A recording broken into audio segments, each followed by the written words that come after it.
Start.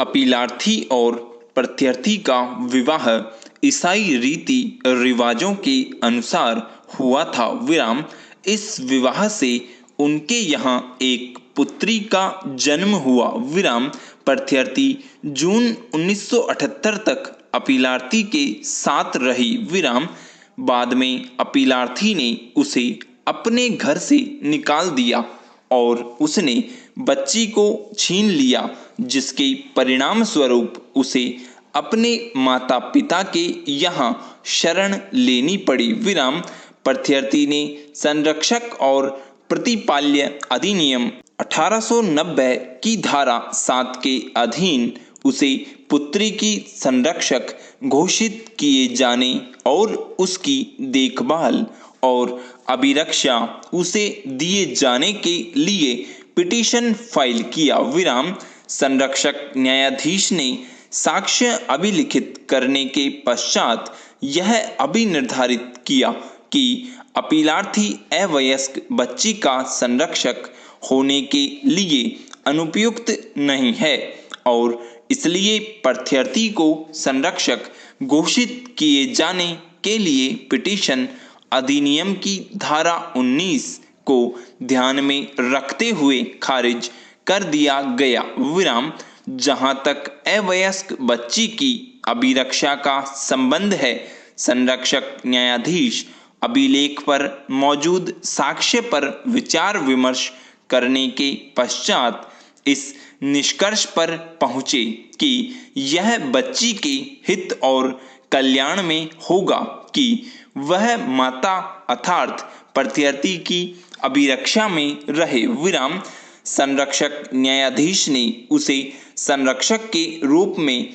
नियुक्त किए जाने के लिए पिटीशन खारिज कर दिया, किंतु अप्राप्त व्यय की अभिरक्षा के लिए उसका पिटीशन मंजूर कर लिया। विराम अपीलार्थी पिता ने प्रत्यार्थी अवयस्क बच्ची की अभिरक्षा दिए जाने के आदेश को और प्रत्यार्थी मां ने उसे संरक्षक नियुक्त न किए जाने के आदेश को उच्च न्यायालय में प्रस्तुत अपील द्वारा चुनौती दी है। विराम पैरा संरक्षक और प्रतिपाल्य अधिनियम 1890 की धारा 19 के अधीन प्रतिपाल्य न्यायालय ऐसे अप्राप्त व्यय के शरीर का संरक्षक नियुक्त या घोषित नहीं करेगा जिसका पिता उसके शरीर का संरक्षक होने के अयोग्य नहीं है। विराम किंतु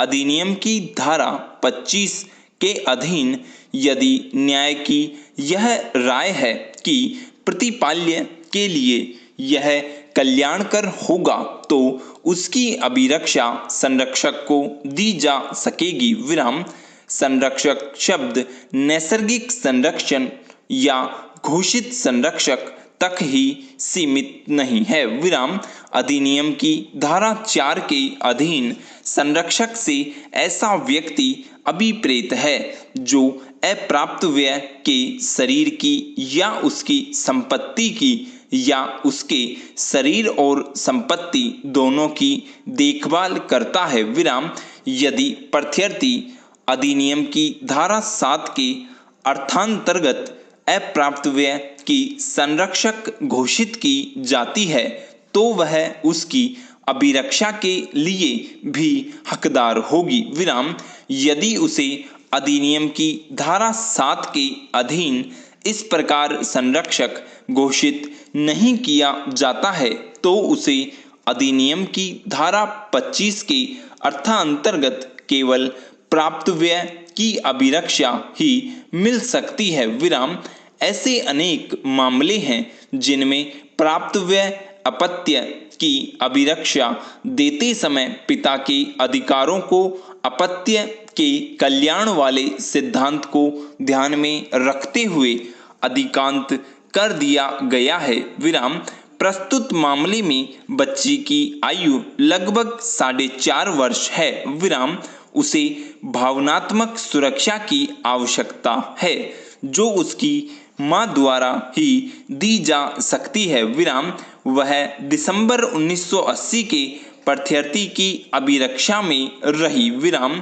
अधिनियम की धारा 25 में संरक्षक शब्द के अंतर्गत नैसर्गिक संरक्षक या वास्तविक संरक्षक भी आता है विराम।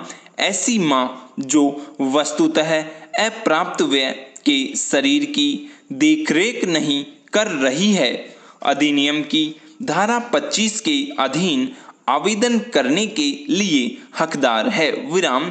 यह नियम की पिता को अपने बच्चों की अभिरक्षा का नैसर्गिक अधिकार प्राप्त है, कठोर और अनन्य नियम नहीं है और वह उस स्थिति में प्रभावी नहीं रहेगा जिसमें अप्राप्त व्यय का कल्याण अन्यथा अपेक्षा करता है विराम।